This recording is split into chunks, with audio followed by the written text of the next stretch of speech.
அடுத்ததாக நமது G3 மாணவி ஆயிஷா சூரா நாசியாத்திற்கு தமிழில் அழகிய விளக்க உரை தர வருகிறார். அஸ்ஸலாமு அலைக்கும் வரஹ்மத்துல்லாஹி வபரகாத்துஹு. சூரத்துன் நாசியாத். அஊது பில்லாஹி மினஷ் ஷைத்தானிர் ரஜீம். பிஸ்மில்லாஹிர் ரஹ்மானிர் ரஹீம். வன்னாசியாத்தி கர்கா. والناشطات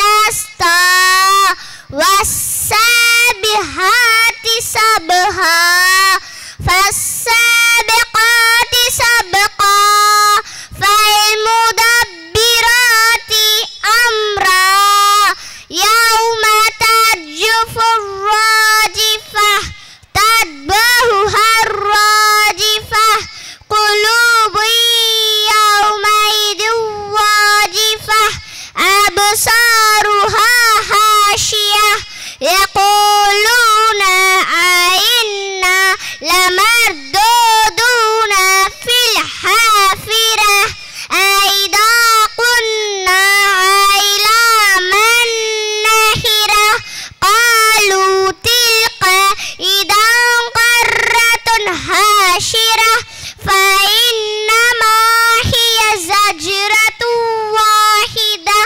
فإذا هم بالساهرة.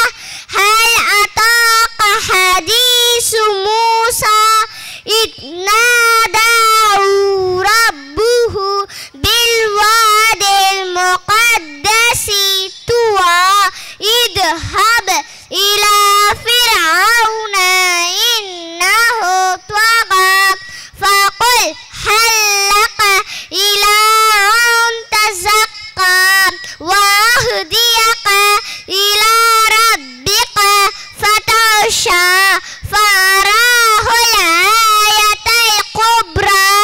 கண்ணியமிக்க அல்லாஹ்வின் நல்லடியார்களே, உங்களுக்கு முன் நான் ஓதி காட்டிய இந்த சூராவின் பெயர் நாசியாத் என்பதாகும்.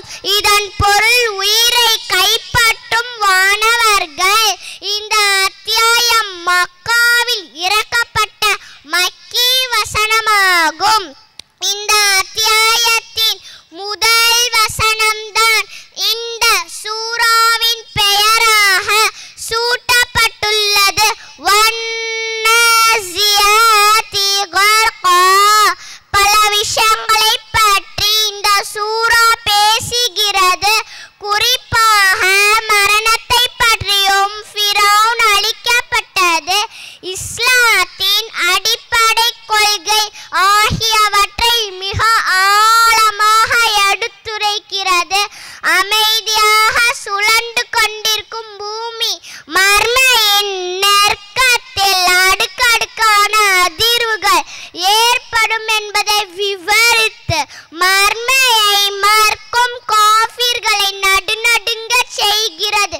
காரணம், உயிரை பறிக்கும் வானவர்கள் மன்னரையில் இருந்து மனிதர்கள் உயிருடன் எழுந்து வருவது, வானத்திலும் பூமியிலும் பெருமாற்றங்கள் ஏற்படுவது, இது போன்ற நிகழ்வுகளை கூறி மனிதனை எச்சரிக்க செய்கிறது. அடுத்தது மூசா நபியை எவ்வாறு பொய்ப்பித்தான் என்று ஃபிரௌனை பற்றியும் பேசுகிறது.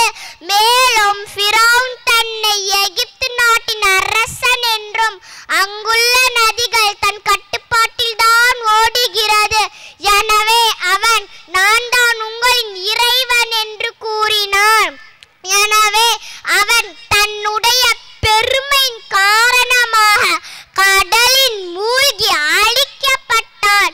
இதனை இறைவன் மக்கா காஃபிர்களுக்கு கூறி இதே நிலைதான் உங்களுக்கும் ஏற்படும் என்பதை சுட்டி காட்டுகிறான்.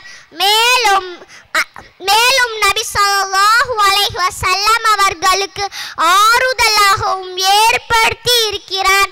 எனவே அல்லாஹ்வின் நல்லடியார்களே, இந்த சூறாவை படித்து ஆழ்ந்து சிந்தனை செய்து நம் வாழ்வை மேம்படுத்த